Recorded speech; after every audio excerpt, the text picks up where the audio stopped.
All right, special announcement from the Grizzled Geeks. Are you a geek? Do you like supporting your favorite YouTube channel?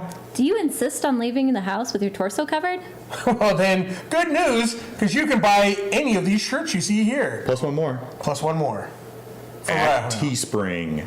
So the link below will take you to our t-shirt website. You'll see two different, actually, versions of each shirt. Black ones with white lettering, or dark colored shirts with white lettering. Light colored shirts with black lettering. Hoodies. You made some stickers. So there's a lot of choices. There's going to be mugs there. We've got the whole store there. And it'll be down below, but it's teespring.com/thegrizzledgoods. Yep. So be sure to check it out, support the channel, buy some shirts, show everybody that you support us and that you're a geek inside. Maybe a grizzled one. Or maybe you just love Grizzled Geeks. Or maybe you just like watching other people watch Ruby. That's right. Or your any favorite other show. thing. Or any other favorite show of yours. In Ruby font. Yes. There you go. Thanks, everybody. Thank you. Thanks. All right, welcome to the Grizzled Geek. We have a special where we're going to react. Well, not react. We're going to review the trailers from the Super Bowl. There was quite a few movie trailers that came out during the Super Bowl. We're going to look at 5 specifically. We're going to look at 5. One out of genre, so that's interesting. Really? What's that? Mission Impossible. It's kind It of doesn't fall in our wheelhouse much, but you know, whatever. Action geek. Yeah. All right.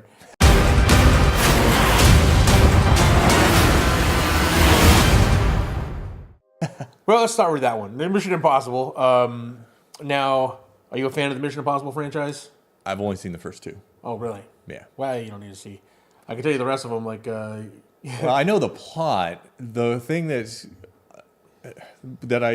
every trailer that comes out, I'm like, oh, that looks cool. I should go back and watch these all so I know the team dynamic and stuff. I think I want to go back at least until Simon Pegg joined the team. Yeah. To get the feel of that, because I heard he was a really cool character in that. So, this looks awesome. Well, Ethan Hunt gets disavowed, right? There's some kind of global emergency. He has to assemble a team. And there's even a fourth wall breaking moment in here where, like, the number of times this guy's been disavowed by his government. Yeah, exactly. So that's pretty much the plot of all of them. Yeah. I actually, the last one really got me back into it, right? Because it kind of just sort of slipping off down there. And then there was the one where he was like climbing the Burj Khalifa in Dubai. And I was like, oh, that's a cool scene, but the plot's kind of eh. But the last one was really good. And this one, the trailer for this one, obviously got me excited for this one. It looks like he's getting the old team back together. Ving Rhames is back, the original team. So it looks like the payoff from the franchise, the build-up, maybe, might be worth it. So I've seen them all. I'm going to go see this one, obviously. Yeah. I think oddly enough, was how far back this franchise goes. Doug Ray Scott, the bad guy in the first one, was supposed to be Wolverine. And then he was the bad guy in the second one. In the second one. Was he the second one? Yes. Oh, wow. He was supposed to be Wolverine, which was 18 years ago. 18 years ago, you're supposed to play Wolverine, and then because shooting for Mission Impossible went over, he couldn't do it, so Hugh Jackman came in. Just a quick little geek trivia for you folks. There you go. Wow, what a different X-Men universe that would be. Yeah. Nothing wrong with Doug Ray Scott, but Hugh Jackman. Yes. All right, yeah. So that was it. I mean, what do you think of the trailer? Like I said, the last 3 trailers for these Mission Impossible movies, as they come out, I'm like, oh, that looks cool. I need to catch up so I can watch this. Yeah. And then I never do. Yeah, I will be there. Mission Impossible, Fallout. The only bad thing about this trailer at all is I saw the Fallout and I was like, oh, they're making a Fallout movie? Oh, no, it's just Mission Impossible. All right, well, even as cool as it is, I still wish it was a Fallout movie. But that's funny. All right, moving on, Jurassic World.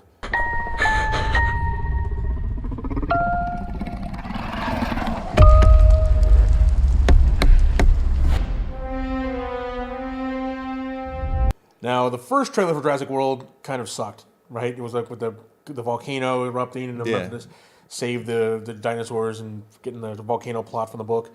I was like, eh. And it came across as like, this is happening immediately after what just happened in the last movie. Yeah. And you're like, really? Yeah. Wow.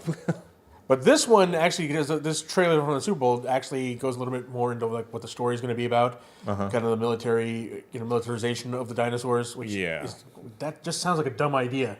Right. When the guy who was your liaison for that died in the movie before, why would you keep doing this? I'm like, wow.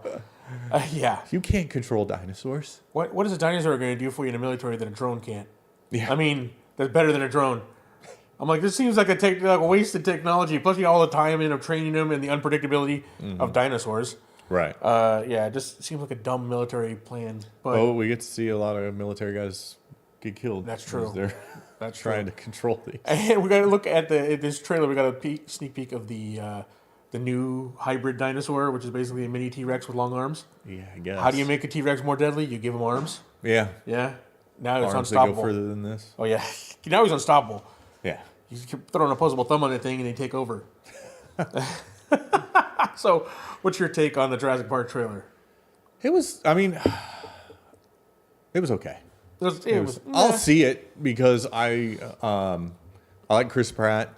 I enjoyed the first movie. It wasn't great. It wasn't the first. It was, I should say, this Jurassic World, the first Jurassic World. Yeah. It wasn't Jurassic Park good, but it was okay. I don't think we'll ever get Jurassic Park good. Well, and yeah, that was it was a totally unique, different. Yeah. That was Spielberg magic. And that was the first time, the first seeing like these dinosaurs that look real. Right. Yeah. Not animatronic or stop motion. So, yeah, I agree. The first movie, Jurassic World, was all right. Chris Pratt saved that movie from, there was a lot of plot holes and problems I had with it, but it was entertaining, and that was largely on the shoulders of Chris Pratt. Yeah. So yeah, I agree. He's got enough goodwill that I'll watch this one too. All right. Let's move over to Solo. Now, we did a reaction to the Solo trailer, the mini trailer that came out during the Super Bowl. Yeah, the teaser. The teaser. But now, the day after, where they didn't have to spend all the bucks for the watch time, they dropped the full trailer. I've been running scams on the street since I was 10.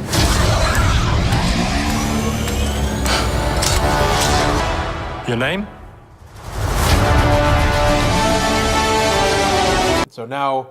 Well, and they dropped a full trailer. Yeah. The teaser and the full trailer are almost totally unrelated.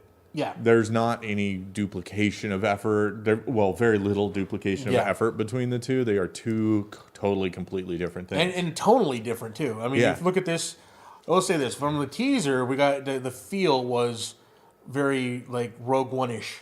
Right? Yeah, and you're like, this is a Star Wars movie. Yeah. It feels like it's in the Star Wars universe. Well, not that the second one, the full trailer didn't. But it felt like, this is hitting all of the Star Wars buttons. Like, look at the tech, look at the Empire growing, things like that. Yeah. See the Star Destroyer. This was kind of like, this is a heist movie in the Star Wars universe. Interesting. Okay. Yeah, definitely looked more like a heist movie. Yeah, I don't know. Because it was mostly just flashes to characters. Like, Woody Harrelson, I'm going to put together a team. Boom, this character. Boom, this character. Boom, this character. Right. Like, okay. But we did get, what we didn't get in the teaser was Aaron Reich actually talking. Yeah. We got him, in the first trailer, we got his voice, and then we got to look at him, one glance at the end. Yeah. This time we got a full-on him. Multiple action scenes action and scenes. stuff like that. So now, I gotta admit, it's kind of hard to separate, because you don't want him to do a Harrison Ford impersonation, right? You don't want a bad impersonation of, but yet at the same time, this is such an iconic character. Mm-hmm. It's hard to separate the fact. I'm like, I want him to look and act like Han Solo, right? Yeah. But how do you pull it off for you?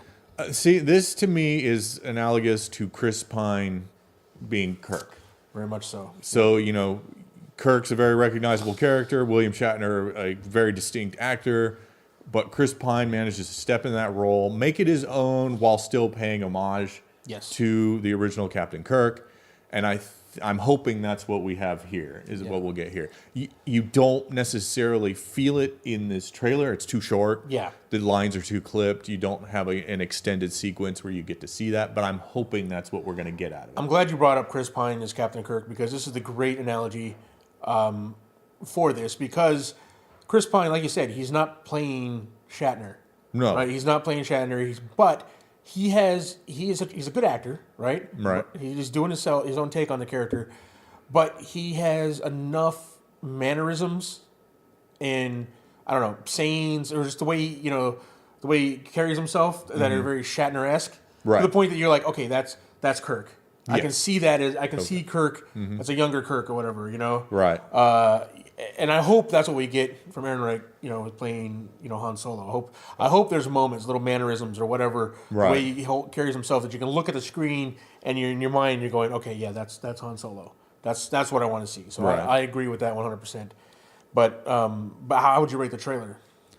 I enjoyed it. A-, B+. Is this enough to allay your fears?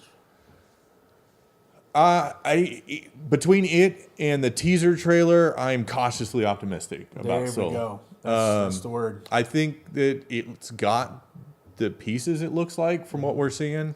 I like the fact that we're going to get to see not only how he meets Lando, but also Maz Kanata from Force Awakens. What kind of disturbed me at the end of the trailer was that you got the nightmare before that Cthulhu nightmare.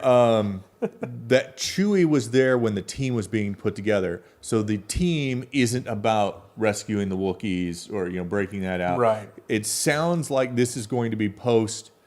Maybe it's going to start with him being recruited into the Imperial Academy to be a pilot, and he's going to question orders and rescue Chewie, and that's all going to be like the first 15 minutes, which is like, I kind of wish that was part of the Wookiees story. were at least a partial focus. Well, I think there might be, definitely there's a time jump somewhere in this story, because if you look in the thing, there's one, in the very first trailer, he's talking about, he's in jail, and one of the Imperial officers is basically talking about him being recruited into the, the Navy. And then in the second trailer, there's a voiceover where he's saying that he got flunked out or whatever because he had a mind of his own or whatever. Yeah.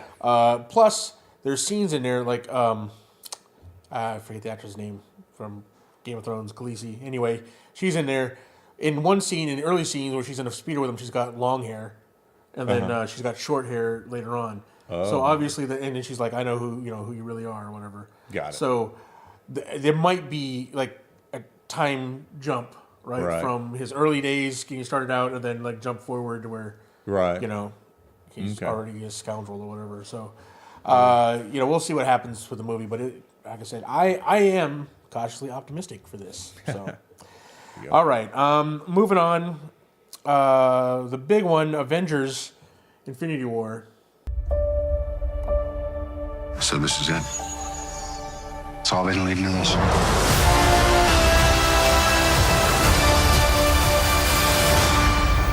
No, that's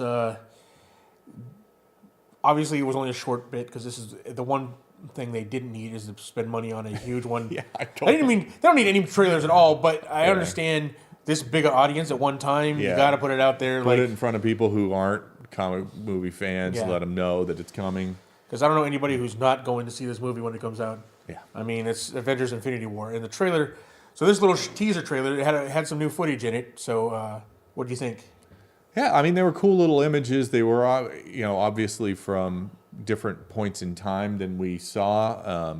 Hard to tell if it was before or after, but I mean, it looked cool. But there wasn't a lot to it. It was just like, boom, flash of this scene, boom, flash of this scene, boom, flash of this scene. It was really short, so it hit all the right beats. Look, here's all of the characters you're looking forward to seeing. Yeah. Although the one thing it did make me think of was the scene with Vision and the Scarlet Witch is she using her reality-altering powers at this point? Yeah. Along with that mind gem. Not just telekinesis, but her actual reality-altering powers from the comics. Something interacting with the gem. Yeah. And causing that scene. So we'll see what happens there. Another interesting part was Spider-Man in his suit from not the Iron Spider suit, taking his mask off and everything on that big machine. So that's probably in the beginning. That's probably the opening scene. Yeah, where you see his arm hairs go up and he looks out and he sees that. He probably finds a way to, get off the bus and head out there. This looks an amazing movie. And I'll tell you what, the one thing that got me, that really got me about this clip was the music. Now, looking back on it, I'm like, man, why is this, because it's got that classic Avengers score. Right. That they didn't have in Age of Ultron. Apparently but they brought it back. And that's it. Wait, tell me why it wasn't in Age of Ultron. So we can throw somebody on the bus. Somebody who should be fired from Marvel. Yeah, Perlmutter. Yeah, the guy who's now in charge of TV. Yeah, this guy. At least he's not in charge of movies anymore. Yeah, he's an idiot. He's the one who didn't want to have Black Widow toys, or Yeah. I don't know why this guy still works at Disney. Probably the reason that we had to wait until he was out to get a Captain Marvel, and now there's rumblings of a Black Widow movie. Yeah, we had to wait for him to be out. But now he's also because he's in charge of TV. He's also the reason why Agents of S.H.I.E.L.D. and all the Netflix stuff doesn't have the connection it used to with the Marvel Universe, right? So it used to actually have cameos with characters. Disney, get rid of this dude. Yeah. So, but anyway, yeah, he decided we didn't need the music wasn't important, even though that's one of the major moments you connect, especially with iconic music from superhero movies, right? You hear the Superman score, you hear the Danny Elfman Batman score, Yeah. That was one of the best parts about Justice League was bringing back that music, in those moments, and it commands your emotions for that moment. You're like, okay, yeah. And then the same thing with this Avengers trailer. Like that's the first thing that got me is it's a bunch of quick scenes. It doesn't really show you much, but that music kicks in, and you're like, okay, that's the Avengers music. So yeah, good job on the Avengers trailer. All right, last trailer we're going to talk about here is Cloverfield. Cloverfield Paradox.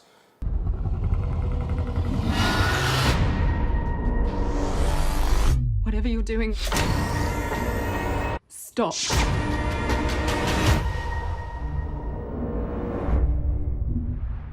Now this one was right after the game. It was a neat play by Netflix to throw it out there and then announce that it was up. Right? Yeah. Here you go. Here's your first trailer for it, and you can go watch it right now. And I did watch it next day. But and I'm going to review it for you here, a little bonus at the end of this. But Doug has not seen it, but that's okay. He's probably not going to. Let's talk about the trailer first before I get into the movie. Yeah. So, you're a Cloverfield? I liked the first movie. Okay. Never saw the second. Not that I didn't want to. I just never got around to it. It's a good movie. And this movie trailer did not make me in any way interested to see. This trailer did not make me in any way interested to see. But it's odd because you're a sci-fi fan. I am, and here's the thing: is based on what you've told me about this, I'm not interested in this Divergent thing. I'm interested in the monster that I saw in the first movie. Yeah. And I want to keep going with that. Right. Not this, there's a ton of different things that are all related to this one event or whatever. I don't. Yeah. We'll get into the spoilers here. Hey, I want to the review. I want to watch this. I want to watch the monster. I want to watch a giant monster movie. Yeah. Yeah. No, the thing got me with this. The trailer was kind of okay. I was like, all right, I'm a sci-fi fan, so I'm going to watch. When I saw that it was like in space and kind of a sci-fi-esque, I'm intrigued enough. I saw the hand running around. I'm like, okay, I'm intrigued. What's going on with this? But the one line that got me where I watched it immediately was basically it was showing footage from the first movie and then the second movie, and they're saying how they're going to say why it all happened, right? They're going to explain it in this movie. And I'm like, really? They're going to explain Cloverfield and how they all connect? I'm there. I got to see that. And I did. So, quick review. We'll see. Hopefully quick. Non-spoiler first. We'll talk about the movie itself. It was entertaining. It was the least of the three as far as quality of the movie goes. It was definitely not what I expected. They do kind of fulfill the promise of explaining what happens. Kind of. Explaining the monster. Yeah. There's a few, it seems kind of tacked on throwaway kind of lines to explain stuff. But it's a sci-fi movie. In fact, if it didn't have anything to do with Cloverfield, it would probably be a pretty good movie about, dimensional travel kind of thing. Hard sci-fi stuff. So if you're a sci-fi fan, you should probably check it out. It's actually, it's entertaining. But other than that, I will get into spoilers. So here we go. That's my review. You should check it out if you're a sci-fi fan. It's not as good as the other two Cloverfield movies. Now for spoilers.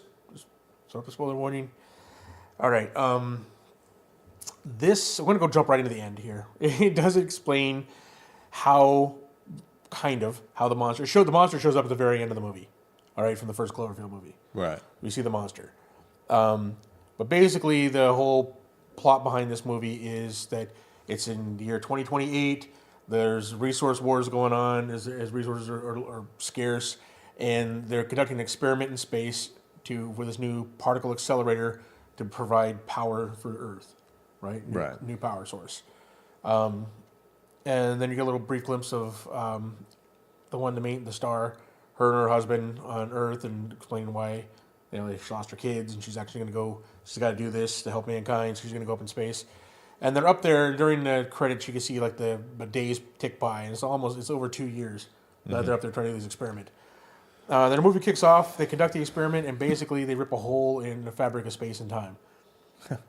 So, as you do when you're messing around with particle physics. Yeah. So basically, this is a whole thing about multiverses merging. They got a new crew member on there that wasn't on there before from this other alternate reality or whatever, and the Earth's gone. Actually, they're moved. They don't know where they're at, right? So whether the Earth disappeared or whether they're just moved in space because they lost their little navigational tool or whatever, gyroscope thing. Yeah, this is where some of this you've explained to me makes me think this sounds less like hard sci-fi and more like horror sci-fi, like what's the one where they're on the ship that keeps like degenerating into like hell or something? Event Horizon. Event Horizon. Yeah, it's because even though it gets more extreme and weird, because it actually sets the rules better than this movie does. That's the one thing this movie doesn't do very well. It basically uses the whole anything can happen rule to explain all kinds of weird stuff happening that doesn't make a whole lot of sense. So like the new crew member, because they make this line about particles. Everything's kind of screwed up, and particles are trying to occupy the same space or whatever, right, from these different universes. And it makes sense, because when they find the new crew member, she's like stuck in a wall, basically. It's like they pull a panel off, and she's got like wires going through her and everything like that. So she got like shifted over when reality shifted. Right? That makes sense to me, right? And there's some weird stuff, but there's more weird stuff that doesn't get explained, like the guy's arm getting eaten by the wall and then crawling around later. Like the Russian guy going crazy and then spitting up worms, and then they find the gyroscope tool they need inside the Russian. But you know how they found out that he's inside the Russian? Is the severed arm wrote down to cut him open. How does the arm know that? The guy with the missing arm doesn't know that. You know? It doesn't make any kind of sense. And basically they're just using the reality alteration as a plot device to make anything happen. Right? Like anything could happen. But if anything could happen, you figure there'd be a lot more crazy stuff happening. Just convenient every once in a while, crazy things happening. Right. You know what I mean? So, and they didn't set the rules. Usually in a sci-fi universe, there's certain rules. Even if they're like fantastic rules, there's certain rules. Like even you mentioned Event Horizon. Kind of a similar, prospect. They go through another dimension or whatever, and they bring back this force or whatever. It's kind of like hell. Yeah. But the rules are established, on why things are changed, why things are different. This one is kind of haphazard, random stuff happened. Anyway, and then there was a throwaway line which should have been at the end of the movie, because basically, before they even conduct the experiment, there's a interview with some guy kind of opposed to it, saying that it's going to rip it open the whole fabric of space and time, and hell's going to pour out like monsters and demons and stuff from the sea, monsters from the sea or whatever, which is what the Cloverfield monster is if you get into the lore. So you're like, okay, so that's how the Cloverfield monster is going to be in here, right? And that's in the very beginning. Like if they did this at the very end, because they didn't. At the very end, they end up getting back to their reality, right? Okay. After this whole ordeal of getting the machine back up online, and the woman's husband's on the planet, and you see there's stuff going on, but they build it up like it's a war, like there's an invasion going on, right? Okay. A big war going on for resources. So his hospital gets destroyed and all this stuff like that, and he has to end up in a bunker, which is kind of an homage to the second movie, right? And then you think it's the war going on, but at the end, they're coming back down, and he gets a hold. They contact him. He's like, "Yeah, we found her. She's coming back." He's like, "Tell her not to come down here. Did you tell her what's going on?" He's like, "No. What else are you gonna do? She has to come back." And as they're coming back through the clouds, they see the monster's head rear up through the clouds. So, it's not a war. It's the monsters got let loose because of this rift in time and space. And he also mentioned the fact that it'll affect things not only now, but in the past and in the future, which makes sense because the original Cloverfield happened in 2008, and this is 2028. Right. So, and what I got from this is basically that the three movies so far are on three different universes, three different, that got ripped open because of this experiment. This one experiment, this movie is responsible for all of it. But the great thing about this is now they can go forward with this in any movie they want. Like there's a World War II Cloverfield movie coming out this October, right? So any time period, any world, they don't have to necessarily be connected, but because of this experiment, they can explain it away. Oh, it's a Cloverfield movie. And did they say why it's called Cloverfield? No. That was just, the Cloverfield is basically the case document for the monster footage that they found. We don't know why. So, yeah, it's not really, it's kind of slow in some parts. The sci-fi would be more interesting, like I said, if we knew more of the rules and made more sense. There's there's not, if it was like a whole bunch of fantastical stuff happening, like reality is tore open, so anything can happen. Right. But there's only a few fantastical things happen, and they're very specific, right? Right. You're like, why that? Why does the arm know that the gyroscope is in? And why is the gyroscope in him? Yeah, exactly. Why is the gyroscope in him? And not killing him. Yeah, exactly. Well, he does die, but he spits up worms and he goes crazy first. Yeah. And his eye starts moving around all funny. They don't explain any of this stuff. There's a whole bunch of stuff that's not explained. And the parts they do explain with the Cloverfield movie is just kind of shoehorned in. I think it would have been better if they had that interviewer guy talking about, splitting a rift open and letting monsters come out as she's coming down from the station, right? Before you see the monster rear its head up. Right. That had more impact. Because at the end, because if you would put it in the beginning, now you're waiting the whole movie for the monster to show up. But anyway, that's my review of Cloverfield. Not as good as the other two, and kind of wonky sci-fi. All right. But it does explain and set up more Cloverfield movies in the future and explain why it's all happening. This movie is the fault. Opens up the franchise. It opens up the franchise. Yeah. All right, guys, there you have it. There's my Cloverfield review and our review of some of the trailers that came out during the Super Bowl that we missed. Some good ones. Didn't have time to react to all of them. We, a chance to see them all. There's some good trailers out there. This is going to be a good year for movies. Yeah. Last year was a great year for movies. This one, I think, is going to ratchet up even a little more. Yeah, there's some good stuff coming out. Okay, guys, that does it for us. Be sure to check out our Teespring store where we can buy cool shirts like the one I'm wearing and others. Link down below. Also, if you want to support the channel, you can do so through the usual Amazon affiliate link or directly through our Patreon link down below, where you can get access to videos early and join that community there. But the big thing you can help us out with is share this video to help us get to our 5,000 subscriber by the end of the year goal. That's our goal. So, and if you haven't already subscribed, make sure you do that as well. That's right. Tell your friends. Comment down below. That all helps us out, though. So we'll see you next time, guys. Thanks. Bye.